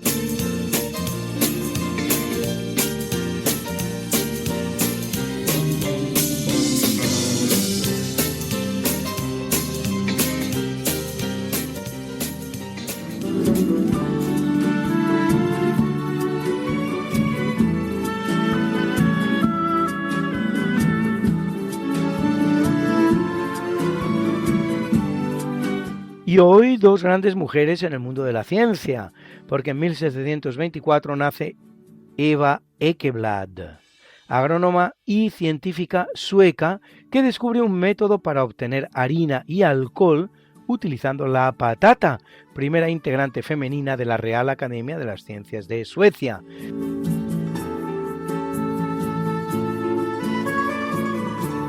Y en el año 1891 lo hace Edith Kemby, médica y física norteamericana, pionera en el uso de la radioactividad en medicina, que dará lugar a la llamada radioterapia para combatir el cáncer, entre otras enfermedades.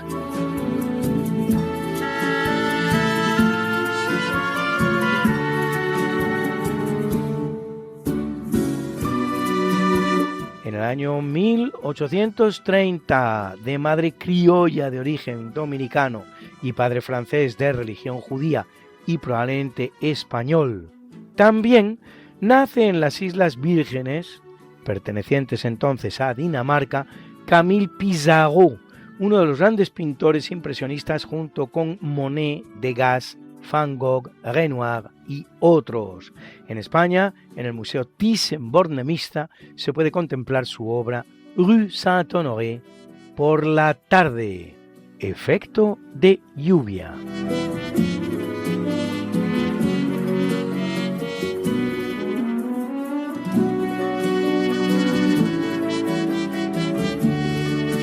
En el año 1856 viene al mundo el croata, luego nacionalizado estadounidense Nikola Tesla, físico y matemático descubridor de la corriente eléctrica alterna, aquella en la que la magnitud y el sentido varían cíclicamente, y titular de la friolera de 280 patentes en todo el mundo. Es recordado por la cantidad de hoteles en los que vivió y por las cuentas que dejaba impagadas en ellos. Amante de las palomas, se dejó $2.000 en construir un artefacto para sanar a una paloma con lesiones en los huesos. Y tenía que cenar exactamente a las 20 horas, 10 minutos todos los días. Tenía además la manía de calcular el volumen que no el peso, de todos los alimentos que ingería antes de hacerlo.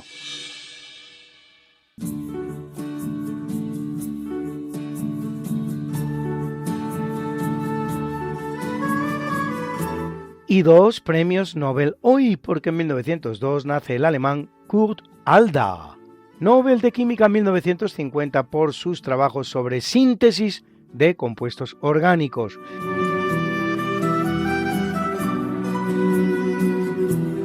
Y en 1920 lo hace el estadounidense Owen Chamberlain, Nobel de Física en 1959 por el descubrimiento de la partícula fundamental del antiprotón.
Capítulo del obituario corre el año de 1099 cuando fallece un personaje singular del medievo español, don Rodrigo Díaz de Vivar, más conocido como el Cid Campeador, guerrero de fortuna con su propio ejército y conquistador de Valencia, el soldado más temido por los caudillos islámicos españoles, tanto que, según se cuenta, estaba ya muerto cuando, puesto a lomos de un caballo, fue capaz de hacer que se batiera en retirada todo un ejército musulmán.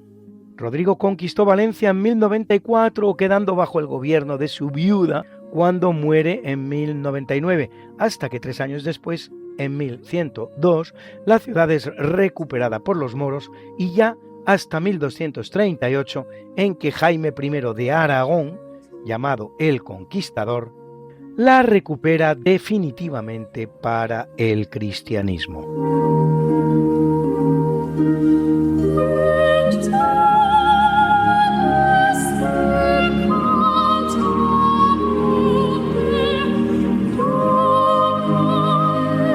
En 1851 pasa al otro barrio el francés Louis Daguerre, inventor del daguerrotipo, considerado como el primer sistema de fotografía, presentado en 1839, en el cual la imagen se forma sobre una plancha de cobre revestida de plata pulida, como un espejo.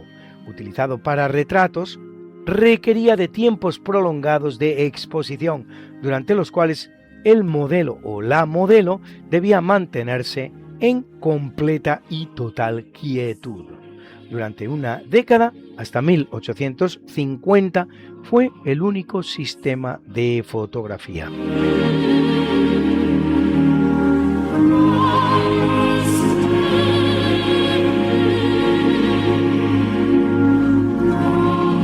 En el año 1884 fallece en Berlín Karl Richard Lepsius, fundador de la ciencia de la egiptología, autor de varios libros sobre el tema, entre los que el más conocido, el Denkmäler aus Ägypten und Äthiopien, monumentos de Egipto y Etiopía, descubridor del llamado Decreto de Canopo, escrito en griego y egipcio demótico, que se puede comparar a la piedra Rosetta, por lo que se refiere a las posibilidades que dio de interpretar los jeroglíficos egipcios, y autor de la gran colección egipcia de los museos berlineses.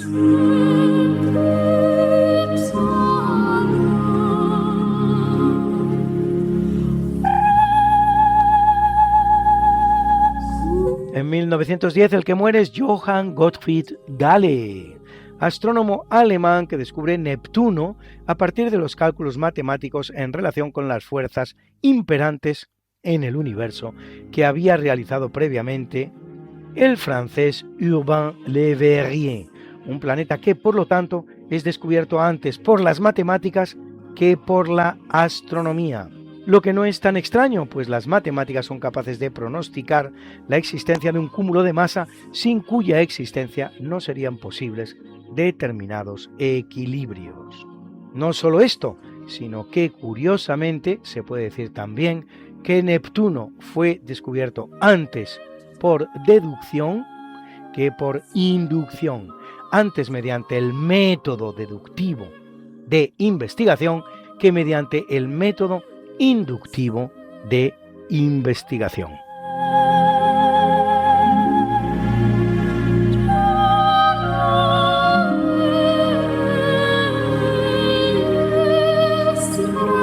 En el año 1923 el que muere es Andrés Manjón, sacerdote, pedagogo y catedrático español, que impulsa la fundación de una institución educativa dedicada tanto a la enseñanza elemental como a la formación de profesorado.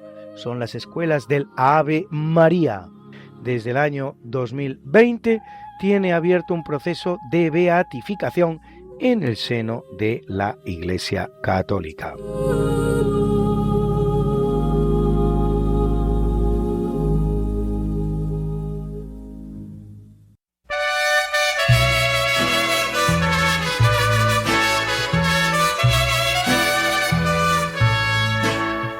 Y felicitamos hoy a Helen Janet Donath, soprano estadounidense de ascendencia armenio-siria y libanesa, destacada en la interpretación de la obra de Mozart, Bach, Richard Strauss, Schubert y Schumann, que cumple 86, y a Piotr Klemuk, primer astronauta bielorruso en el espacio, que cumple 84, y al británico Neil Tennant, componente de esa banda excelente que son los Pet Shop Boys, el cual cumple 72, y muchas guapas hoy van a verlo ustedes.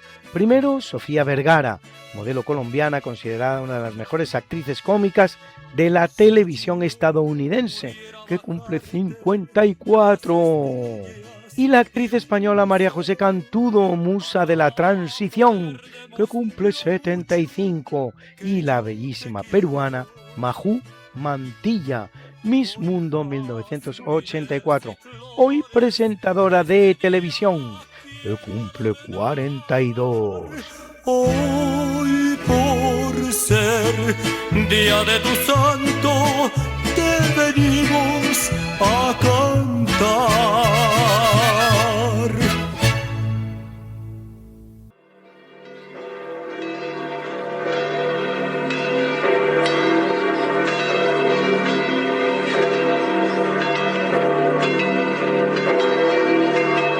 Y celebra la Iglesia Católica a Cristóbal, patrón de caminantes y conductores, y a Apolonio, Apatil, Genaro, Maximina, Nabor, Félix, Rufina y Segunda, mártires, mártires, mártires, a Canuto, rey, a Etón, Paterniano y Pascasio, A Pedro, a Malverga, monja. Y a Silvano y Ulrico, confesores. You've got something that must be done, and it can only be done by one. There is nothing more to say, except it's a lovely day for saying it's a lovely day.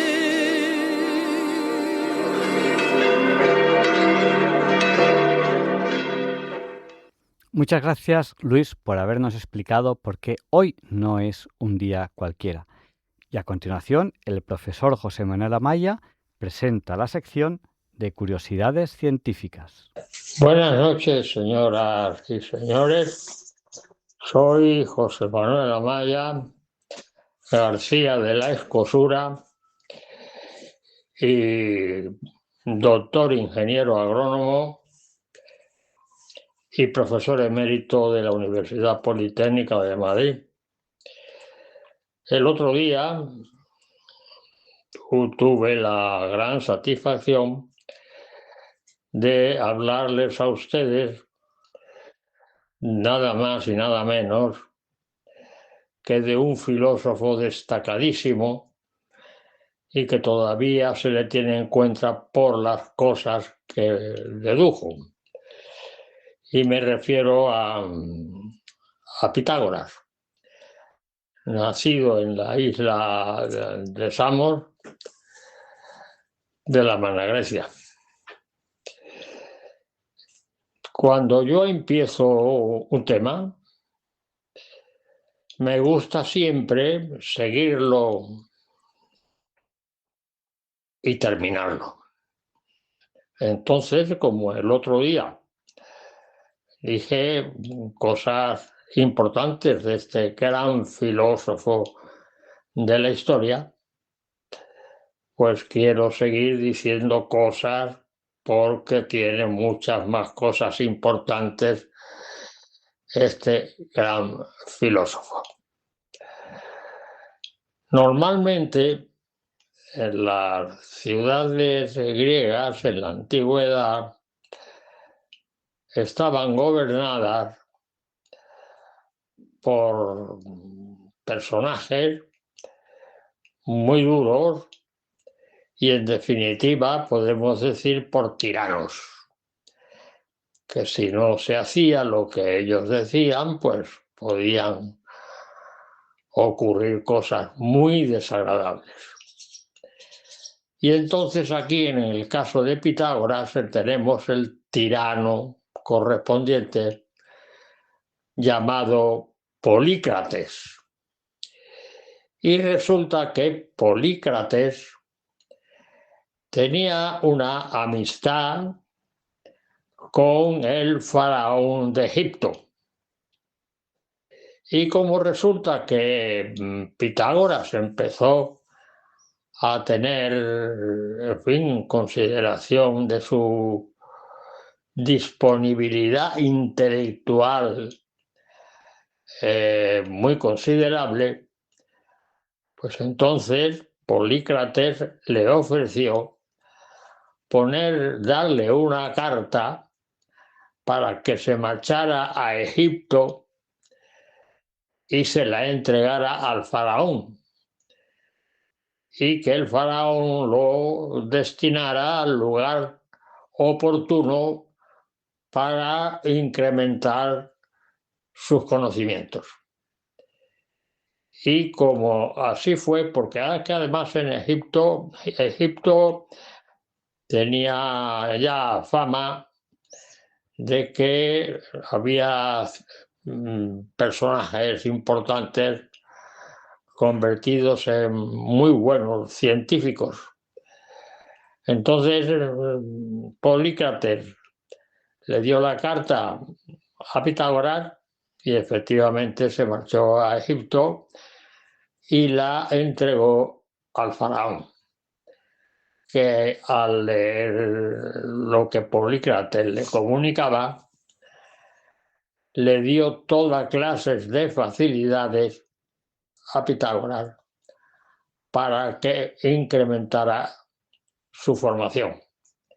Y digo incrementara porque ya venía con una formación bastante aceptable y, digamos, considerable para aquellos tiempos y para aquellos personajes, evidentemente.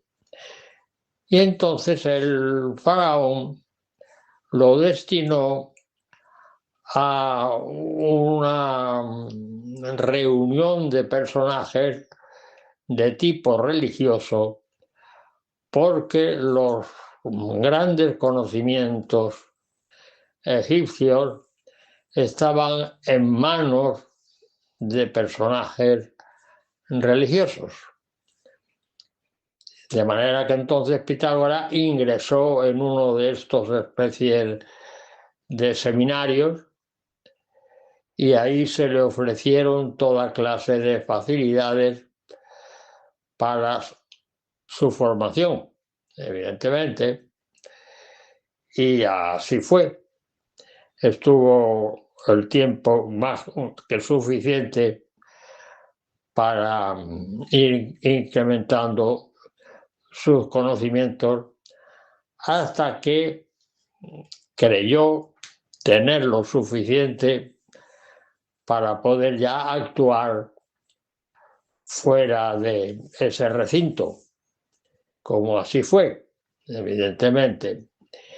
Salió de esa especie de convento lleno de ciencia y se lanzó al mundo exterior, pasando evidentemente por lugares que tenían fama de conocimientos especiales, como por ejemplo Mesopotamia, que evidentemente tenía fama del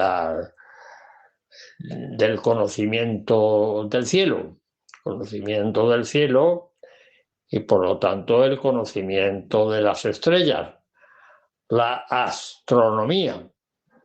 La astronomía en Mesopotamia pues tenía un rigor muy señalado, y los que aprendían astronomía en Mesopotamia pues eran personajes que luego después tenían pues mucha influencia en otros pueblos y se valían de ellos para que sus conocimientos dieran lugar a una forma de actuación muy especial. Hay también una cosa que señalar, y es que cuando empezó la filosofía en el año 600 a.C., empezó con un grupo de investigadores llamados los cosmólogos. Los cosmólogos que se ocupaban de la descripción del cosmos y de la composición de lo que contenía el cosmos. Cuando a un cosmólogo se le preguntaba, efectivamente se le preguntaba a qué se dedicaba, a qué dedicaba su vida y su trabajo, tenía una respuesta siempre fija y muy clara. Yo soy sabio. De modo que la respuesta, comprenderán ustedes que era una respuesta un poco fuera de lugar, porque la sabiduría no solamente depende de la persona, sino también a lo que se dedica a investigar y a conocer esa persona. Bueno, pues si se le pregunta a un cosmólogo que a qué se dedica, ya sabemos que la respuesta es: yo soy sabio. Pues hay un hecho curioso con Pitágoras que derrumba esta contestación y la rectifica de tal forma que incluso la adorna. Cuando fue a un lugar llamado una población de los filíacos, cuando se encontró con el rey de este pueblo, el rey de los filíacos, entonces el rey de los filíacos preguntó a Pitágoras: ¿y tú a qué te dedicas? Y entonces Pitágoras se quedó pensativo un momento, pensando, y cuando respondió le dijo: yo soy filósofo, me dedico a la filosofía, es decir, yo soy amante del saber, amante de la sabiduría. Y efectivamente así fue, y así nació la palabra filosofía. Y hasta aquí mi intervención de hoy, deseándoles a ustedes muy buenas noches y hasta la semana que viene, si Dios quiere. Muchas gracias, profesor José Manuel Amaya. Ya vamos a terminar este programa de hoy aquí en Diálogos con la Ciencia. Muchas gracias por haber compartido con nosotros estas 2 horas. Si Dios quiere, aquí estaremos con ustedes la semana que viene. Si Dios quiere, si Radio María quiere y si ustedes quieren. Prometemos esforzarnos por hacer un programa lo más interesante que podamos. Son programas especiales de verano. Intentamos tratar temas que sean especialmente atractivos para ustedes y siempre dejamos caer algún lugar para visitar aprovechando el verano, ya que es una época en la que se viaja a lo mejor un poquito más. Les esperamos la semana que viene y ahora viene el Catecismo de la Iglesia Católica, que sé que les gusta mucho, con esta oración que hago a veces de Señor, dame una voz como la de Monseñor Munilla y una sabiduría como la suya. Y le pediremos a San Juan Pablo II que interceda por nosotros para que se nos libre del mal. Recen también ustedes por el equipo de Diálogos con la Ciencia y recemos todos los oyentes y participantes de Radio María unos por otros. Gracias.